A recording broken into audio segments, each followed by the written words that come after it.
Bismillahirrahmanirrahim. Assalamualaikum warahmatullahi wabarakatuh. Saya Muhammad Ramdan Kurnia Ilahi dengan nomor pok mahasiswa 41182191-2023. Saya dari Fakultas FKIP dengan prodi Pendidikan Jasmani Kesehatan dan Rekreasi. Saya dari kelas paralel 1. Di sini saya akan menjelaskan tentang istilah-istilah dari mata kuliah Pertumbuhan dan Perkembangan Peserta Didik yang diampu oleh Ibu Yunita Lasma Siregar MPD. Yang pertama ada Golden Age, 0 sampai 6 tahun. Golden Age atau masa periode emas adalah tahapan pertumbuhan dan perkembangan yang sangat penting pada masa awal kehidupan anak. Golden Age sendiri meliputi 100 hari pertama kehidupan anak, mulai dari dalam kandungan sampai dengan usia mencapai 2 tahun. Nah, yang kedua itu ada masa sensori motorik. Masa sensori motorik atau yang biasa disebut sensiomotor juga sudah berlangsung sejak anak lahir hingga anak usia 2 tahun. Nah, pertumbuhan ini biasanya diawali dengan adanya perkembangan pada geraknya anggota tubuh anak, mulai dari anak bisa menggenggam hingga anak bisa berjalan. Ketiga ada masa praoperasional. Tahapan praoperasional ini dimulai dari anak berusia 2 sampai dengan 7 tahun. Artinya anak tidak bisa menggunakan logika, memisahkan, menggabungkan serta mencantumkan ide dan pikiran. Tapi pada akhir tahap ini anak sudah bisa menggabungkan, sudah bisa mempresentasikan secara mental objek dan peristiwa. Yang selanjutnya ada yang keempat ada masa operasi konkret. Anak pada usia 7 tahun sudah memasuki tahap operasional konkret, di mana anak sudah dapat berpikir secara rasional, seperti penalaran untuk menyelesaikan suatu masalah yang konkret atau aktual. Nah, yang selanjutnya ada masa operasi formal. Tahapan formal operasional biasanya terjadi pada anak 12 tahun ke atas, pada umur anak 12 tahun ke atas.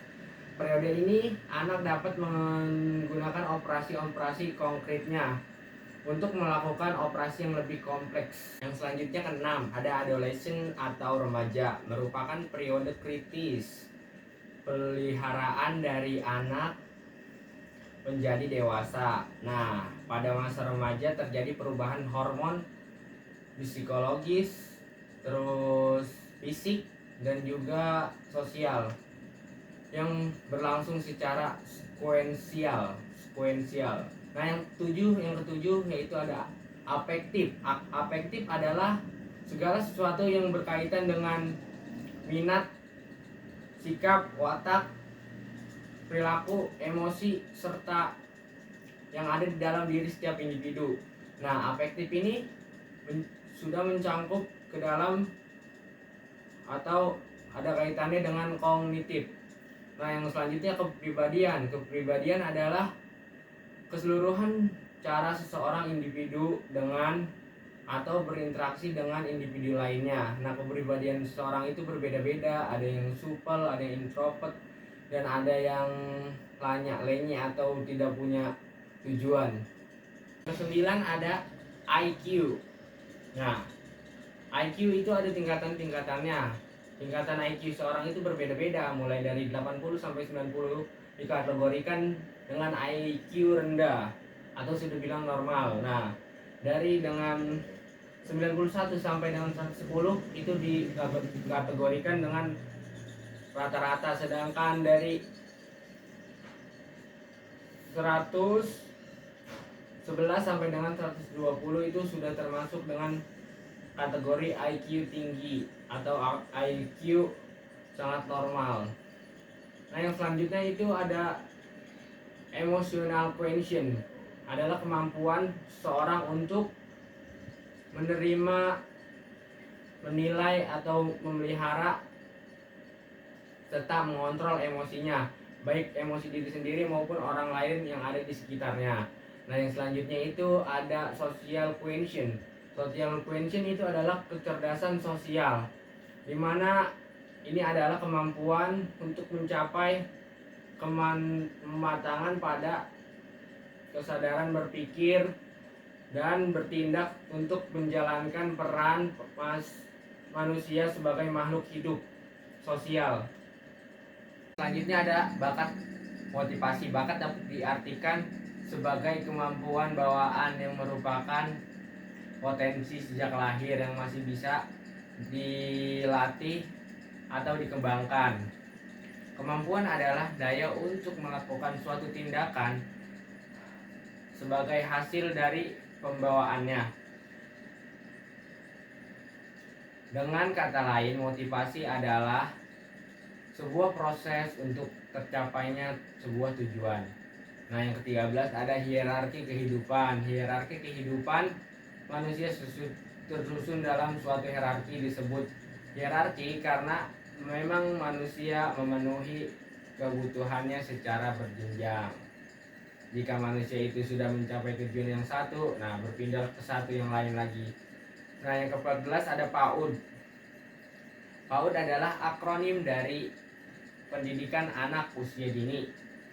Menurut Undang-Undang Pasal 28 Sidiknas Nomor 20/2003, PAUD adalah jenjang pendidikan sebelum anak memasuki sekolah dasar, di mana di dalam PAUD ini anak yang belajar di situ mencakup usia 1 sampai dengan 8 tahun. Selanjutnya ada pubertas. Pubertas adalah atau merupakan suatu tahapan perkembangan dari anak menjadi dewasa. Nah, pada perempuan biasanya pubertas ini terjadi pada usia 10 sampai dengan 14 tahun. Nah, pada laki-lakinya pubertas ini biasa terjadi pada usia 12 sampai dengan 16 tahun. Yang selanjutnya disiplin. Disiplin merupakan salah satu sikap atau kebiasaan yang baik dalam pola hidup masyarakat secara umum.